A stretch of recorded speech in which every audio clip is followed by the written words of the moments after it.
আসসালামু আলাইকুম দর্শক, ভারত কি বিএনপিকে পূর্ণ সমর্থন দিচ্ছে? পদ্মায় মনে পরিষ্কার। অনেকগুলো প্রশ্নের উত্তর খুব সহজে মেলানো সম্ভব এখন। নরেন্দ্র মোদী সরকার, সামনে বিএনপি সরকার আসলে তাকে আকুণ্ঠ সমর্থন দিবে।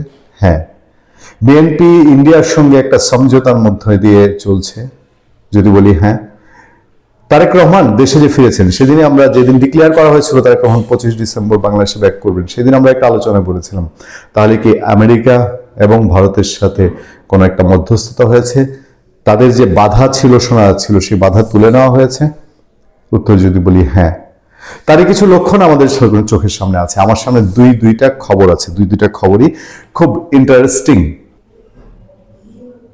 10 ডিসেম্বর রাত 10টার পর হঠাৎ করে খবরটা সবার মধ্যে চাঞ্চল্য তৈরি করবে।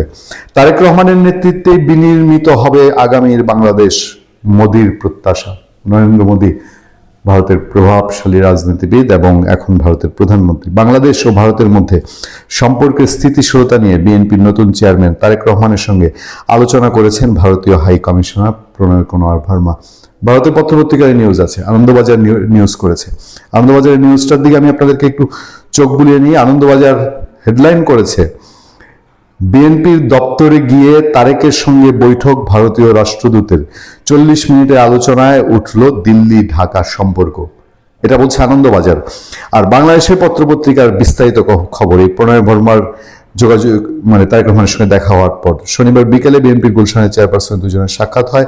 পরে বিএনপির যুগ্ম মহাসচিব রুহুল কবির সাংবাদিকদের এই তথ্য জানান।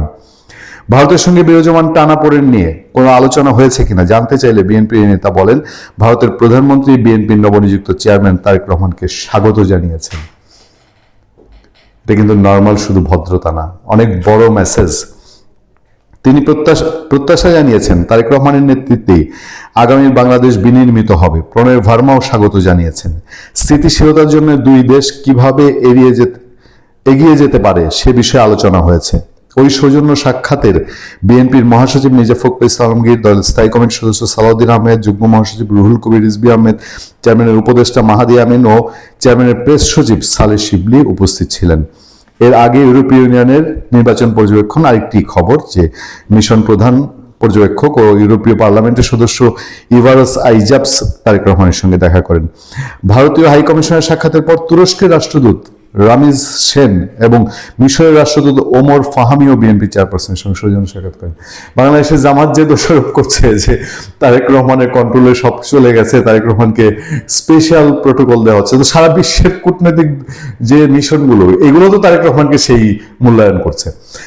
নাহলে তিনি জাস্ট একজন একটা দলের চেয়ারম্যান হয়েছেন, তাকে এত মূল্যায়ন করছে, জামাত কি বোঝে না এর পেছনে কি আছে?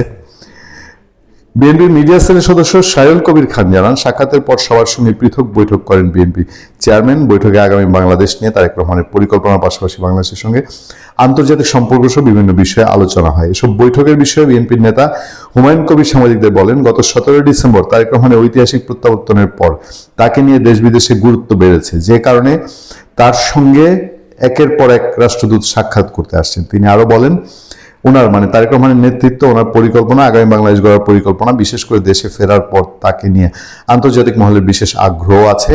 আগামী বাংলাদেশ এবং আন্তর্জাতিক সম্পর্ক কি হবে তা নিয়ে এসব বৈঠকে আলোচনা হয়েছে বলে জানান হুমায়ুন কবির। তবে অবশ্যই ইন্টারেস্টিং, নরেন্দ্র মোদী তারেক রহমানের সঙ্গে কাজ করতে চান। আমি যদি বলি এখন ডক্টর ইউনূসের কপাল পুড়ছে কিনা, ক্লিয়ার আমেরিকার সিগন্যাল, সেই সিগন্যাল এবং ভারতের সিগন্যাল, সেই সিগন্যালের পরে আর কি ডক্টর ইউনূসের ভাত থাকার কথা? ভালো থাকবেন, সুস্থ থাকবেন। আপনাদের সাথে আমি আতিক রহমান, পূর্ণিয়া।